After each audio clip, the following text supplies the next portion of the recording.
Guys, I have a secret to tell. I lied. And no, I can't promise it won't ever happen again. But I promise it won't happen for the rest of the video, at least. The How to Train Your Dragon live-action remake is not, in fact, better than the original. It is quite literally impossible for it to be better than the original. Because all they did was take the exact same script, in the exact same scenes, and copy and paste. This movie is scene to scene nearly identical. And in fact, it's almost a line for line. Now, I'm going to be completely real. I'm not entirely sure how to talk about this movie because I just reviewed the original earlier this week. And I was expecting at least some things to talk about, but there's really nothing. This is by default an okay movie because it's just the same as a phenomenal movie. The story is still airtight. And I honestly thought, based on the trailers, the movie was going to look pretty ugly, but it looks fine. And goddamn, the music hits so fucking hard. Like, I don't know if it was because I was in a theater instead of at home, but the score was chef's kiss, 10 out of 10. The score really carries the movie. And this is by no means a praise to this movie. They use the exact same score. There were maybe, at most, 2 minutes where it was moved slightly. It's still the exact same score throughout the entire movie. This is me retroactively changing my score a little from my previous review because I didn't give the score enough credit then. Now, this movie did change some things. It's not 100%. It's more like 95% 1-to-1. But that's still so much more than any live-action remake so far. Like most changes in most live-action remakes, they didn't work, and they really only made the movie worse. But before we discuss that, the one, new addition to the movie I did like was, I think his name is Snotmouth or something like that. It was Jonah Hill's character in the original. I don't remember his name right now. He has a few joke scenes where his dad is embarrassed to be around him, and it's kind of sad to see since you do grow to tolerate him by the end of the movie. And towards the end of the movie, his dad ends up giving him his own form of praise. And it was a nice little moment towards the end. And overall, it was just a nice addition spread throughout the movie to give him a little bit of character. But the rest of the additions don't work. And I'm really sad to say that something they changed was Astrid's character. And Hiccup and Astrid's dynamic in the movie is so much weaker than it was in the original. They decided to have it where Astrid used Hiccup as privileged for being the chief's son. And there's a bit of an animosity between the two that just wasn't in the original. Astrid and Hiccup don't share a lot of scenes in the original before their flight together. And this movie decides to cut a scene that I think was kind of important, where Astrid confronts Hiccup during the little montage. And it's not like it's a deal breaker, but it does kind of show that she doesn't dislike Hiccup, and she's just trying to figure out why he's changed at all, because he's acting a lot more weird, and she's the only one who seems to notice it or even care that it's happened at all. But they completely cut that out. And she also takes a few shots at Hiccup where she didn't in the original. In the original, she didn't dislike Hiccup. She was the only one in the friend group who didn't bully Hiccup. And she seemed to more pity him, especially in the moment where he did his walk of shame at the beginning of the movie. And one of my praises of the animated classic was that she wasn't just the cliche, mean, cool girl. She was just the cool girl. She clearly pities Hiccup and then shows some interest into why he's changed. And you can kind of gradually see her being interested in him. And in this movie, it just, it's an immediate jump. It's not gradual like it was in the original. The movie just completely fumbles their dynamic, and it boggles my mind since they literally did a copy and paste of the movie and had the original director, but it's like they forgot why a couple of the scenes in the movie were important at all. They also removed the scene where Hiccup learns that dragons aren't fireproof on the inside, which is how he gets the idea to kill the queen dragon by having Toothless shoot her while she's getting ready to breathe fire.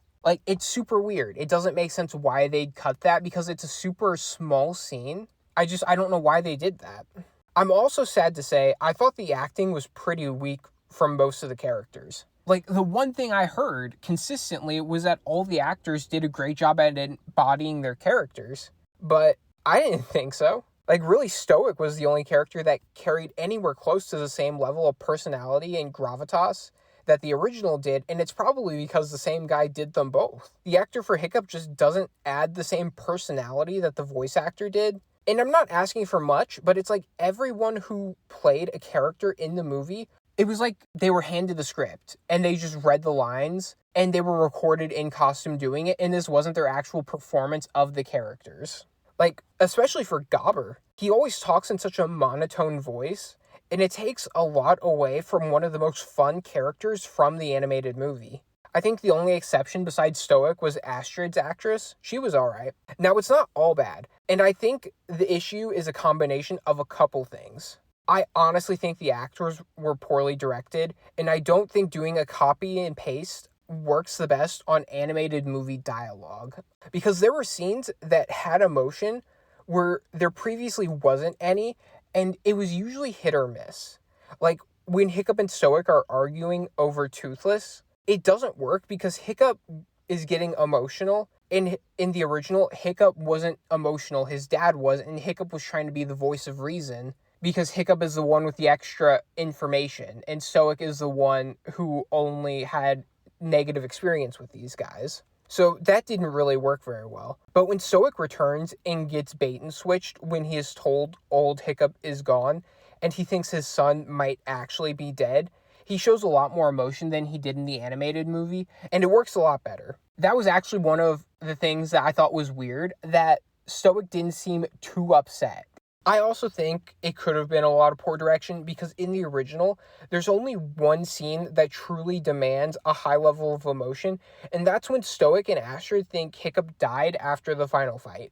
That scene in this movie was great. Both actors did such a great job at just being devastated that they lost someone that they cared about, and they added a little to the scene that, in my opinion, makes it better than the original.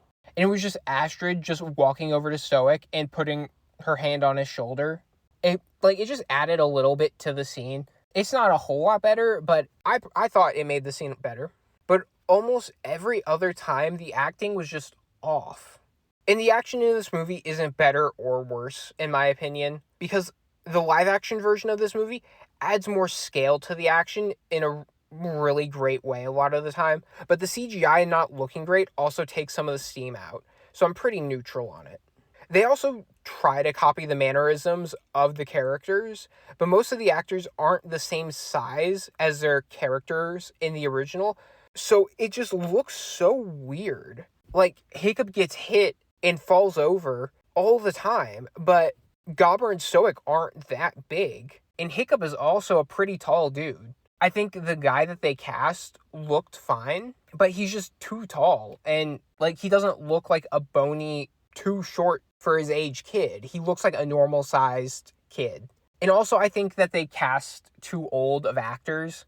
Like, they're clearly children in the animated movie, but in this one, like, they look like they're in their 20s. Like, I don't know how old most of the actors are, but I know that one of the kid actors is in his 20s because it was the kid who played Russell in Deadpool 2. And he was 16 when he made that movie, and that was back in, like, 2018. But yeah, the movie really tried to hold on to its original cartoony feel, but at the same time tried to give you the live action grounded version, and I think that's where they really fail. They should have taken away all the over exaggerated bits like the weapons being oversized and everything, or they should have gone full in and, like, made Hiccup as small as he was and Stoic as big as he was. I don't know how they would have done that, but they tried to have their cake and eat it too, and it just tonally pulls the movie in two different directions, and it doesn't work at all. Overall, I like the movie, though. The characters are a 6 out of 10. Stoic was great, and Hiccup and Astrid and Gobber were okay, but not much else, and overall a sizable step down from the original. The story is a 7 out of 10. It's literally the same thing, but with a plot hole and weaker writing. Acting is a 5 out of 10. I think this is in large part due to poor directing because it's abundantly clear these people can act. Visually, the movie's a 7. It looks alright, but the green screens were a little wonky at times. Action is another 8 out of 10. The live action setting adds more weight and scale to the scenes, but they look a little worse. Overall, the movie is a 6.5 out of 10. And honestly, I don't know what to rate it because it cheated. Nothing this movie did that was good was from the movie. It was all stolen from another, and it sucks because this is going to make so much money. And because of that, we're going to get a live-action Shrek and a live-action Kung Fu Panda and a live-action How to Train Your Dragon 2 and 3. It all just feels soulless.